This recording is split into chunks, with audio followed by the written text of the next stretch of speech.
여러분, 주일학교에서 한 번쯤 들어봤을 그 바벨탑 이야기 다들 기억하시죠? 인간이 막 교만해져서 하늘 높이 탑을 쌓았고, 그래서 하나님이 화가 나서 언어를 막 섞어버리셨다. 그래서 말이 안 통하게 된 사람들이 뿔뿔이 흩어졌다. 네, 아주 익숙한 이야기죠. 저도 어릴 때 동화책에서 그렇게 봤거든요. 맞아요. 우리한테 너무 익숙한 공식이잖아요. 높이 쌓은 죄, 그리고 흩어지는 벌. 그런데 오늘 우리가 고대 근동학 논문이나 신학학의 논문, 또 여러 설교문 같은 자료들을 모아서 깊이 파헤쳐 보니까요. 이 수천 년 된 이야기의 핵심이 완전히 다른 곳에 있더라고요. 네, 사실 오늘 우리가 이 자료들을 통해 진행할 핵심 임무가 바로 그 오해를 푸는 겁니다. 바벨탑 사건의 진정한 의미는 단순히 탑을 높이 쌓은 죄가 아니었거든요. 아, 높이가 문제가 아니었다고요? 네, 진짜 문제는 생육하고 번성하여 땅에 충만하라는 그 창조주의 명령에 정면으로 맞선 정체의 문제였습니다. 그러니까 흩어지지 않고 그냥 한 곳에 머물겠다는 고집이었던 거죠. 와, 머물기요. 그러니까 뭔가 익숙한 곳을 떠나기 싫어서 자신들만의 거대한 안전지대, 그러니까 세이프 존을 구축하려는 시도였다는 거네요. 자, 이제 이 내용을 본격적으로 파헤쳐 볼까요? 네, 좋습니다. 먼저 창세기와 고대 근동 자료를 바탕으로 당시 상황을 좀 분석해 볼 필요가 있는데요. 노아의 홍수 이후에 인류는 원래 계속 이동하면서 땅에 충만해야 했습니다. 창세기 10장 5절을 보면 이미 각기 언어와 종족대로 땅에 머물고 있었다는 기록이 나오거든요. 아, 원래는 흩어지고 있었다는 거군요. 그렇죠. 그런데 창세기 11장으로 넘어가면 갑자기 사람들이 동방으로 이동하다가 시날 평지라는 곳을 발견하고는 거기에 그냥 정착해버립니다. 그 신할 평지라는 게 자료를 보니까 엄청 살기 좋은 곳이었나 봐요. 네, 고대 메소포타미아의 아주 비옥한 초생달 지대거든요. 물도 풍부하고 농사짓기도 좋으니까 거친 자연과 싸우며 이동하던 사람들에게는 막 완벽한 낙원처럼 보였겠죠. 그래서 계속 이동해야 하는 미션은 잊어버리고 짐을 풀어버렸군요. 그런데 단순히 그냥 우리 여기서 농사 짓고 편하게 살자 이게 아니라 막 거대한 탑을 쌓기 시작하잖아요. 동네 사람들이 자발적으로 모여서 이런 엄청난 토목 공사를 벌였다는 게 약간 좀 상상이 안 가거든요. 맞습니다. 그 거대한 프로젝트 뒤에는 아주 중요한 인물이 하나 있었습니다. 오늘 자료들에서 공통적으로 주목하는 인물인데 바로 니므롯이라는 사람입니다. 아, 니므롯. 성경에는 그냥 용감한 사냥꾼 정도로 나오지 않나요? 성경만 보면 그렇게 오해하기 쉬운데요. 고대 근동학 자료를 보면 이 사냥꾼이라는 단어가 단순히 들짐승 잡는 포수를 뜻하는 게 아니거든요. 고대 제국에서 사냥은 왕의 무력과 군사력을 상징하는 행위였습니다. 아, 진짜요? 그럼 니므롯은 짐승만 잡은 게 아니라 사람들을 지배하던 권력자였다는 뜻인가요? 네, 바로 그겁니다. 역사학자들은 그를 홍수 이후 최초의 폭군이자 제국 건설자로 봅니다.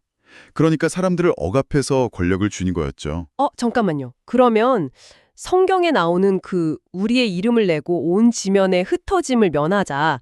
이 구호가 평범한 사람들의 아이디어가 아니었겠네요. 그렇죠. 그게 바로 권력자의 통제 수단이었습니다. 지배자 입장에서 한번 생각해 보세요.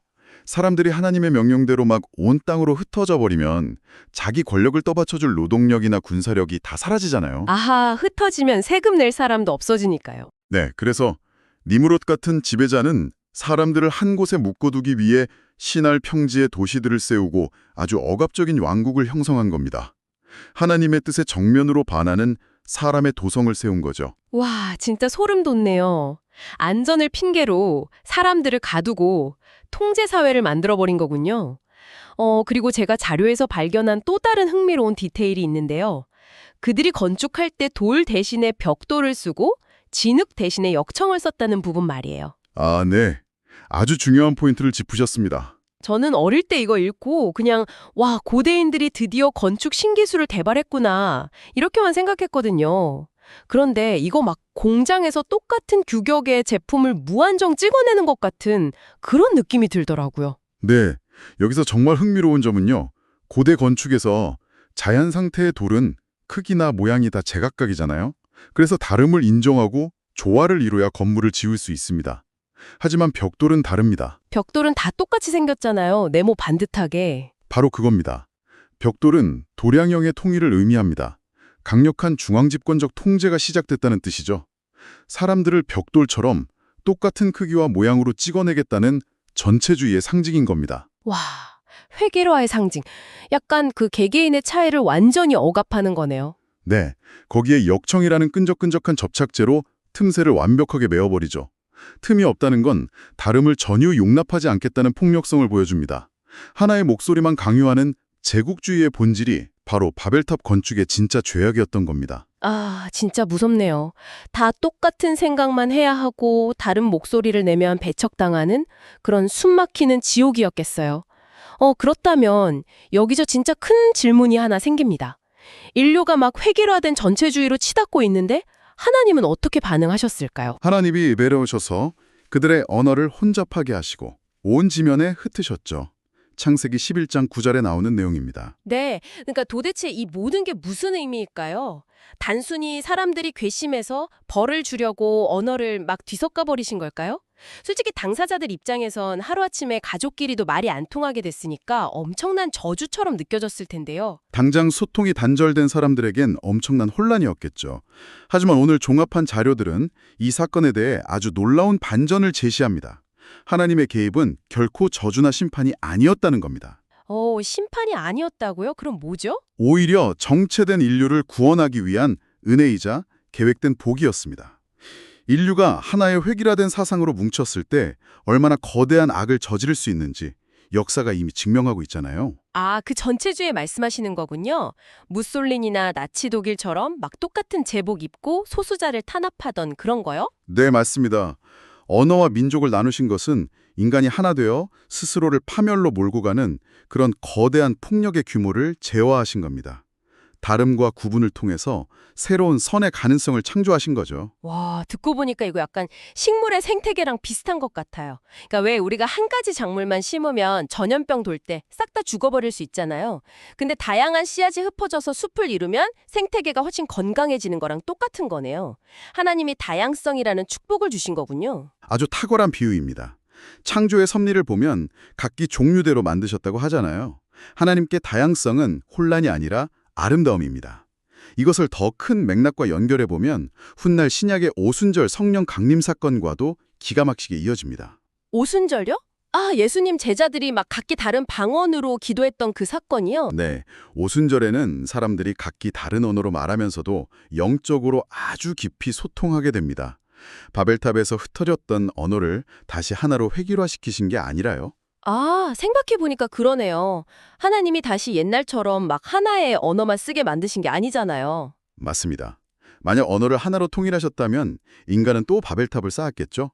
즉, 하나님은 다름을 없애신 게 아니라 다름 속에서도 화합할 수 있는 진정한 평화를 원하셨던 겁니다. 이걸 화이부동이라고도 하죠. 다름을 포용하면서도 일치를 이루는 것. 와, 바벨탑은 다름을 억압하는 폭력적인 하나됨이었고 오순절은 다양성을 인정하는 은혜로운 일치였네요. 대비가 진짜 엄청납니다. 자, 여기서부터가 진짜 흥미진진해지는 부분인데요. 제가 창세기를 쭉 읽어보니까 바벨탑 이야기가 11장에서 끝나고 바로 다음 12장에 아브라함 이야기가 나오더라고요. 이거 우연이 아니죠? 절대 우연이 아닙니다. 저자가 의도적으로 배치한 대조죠. 바벨탑의 사람들은 기도가 없는 공허한 상태에서 두려움 때문에 막 흩어짐을 면하자 하면서 움츠러들었잖아요. 네, 자기들끼리 막 벽돌성 쌓고 숨어 있었죠. 반면에 아브라함은 완전히 달랐습니다. 하나님이 그에게 하신 첫 명령이 너의 고향과 친척과 아버지의 집을 떠나라 였습니다. 가장 안락하고 익숙한 곳을 떠나라는 부르심이었죠. 아, 바벨탑 사람들은 안 떠나려고 발버둥을 쳤는데 아브라함은 바로 짐을 싸서 나갔군요. 네, 바벨탑이 안주하려는 집단 이기주의의 구심성이라면 아브라함의 삶은 하나님의 지시를 듣고 나아가는 원심성의 기도 여정이었습니다. 세상 속으로 뻗어나가는 힘이죠. 와, 구심성과 원심성 쏙쏙 들어오네요. 그런데 이 대목에서 우리 현실을 좀 돌아보게 됩니다. 오늘날 우리 모습 속에도 이 바벨탑이 있지 않나 싶거든요. 막 인터넷이나 소셜미디어 보면 나와 뜻이 맞는 사람들끼리만 모여서 단단한 에코체인버, 그 반향실을 만들잖아요. 네, 아주 정확한 지적입니다. 오늘날의 현대판 바벨탑이죠. 그 안에서 막 우리라는 단단한 벽돌성을 쌓아놓고 나랑 의견이 다르거나 외부에서 온 사람은 철저하게 배척하고 조롱하는 거.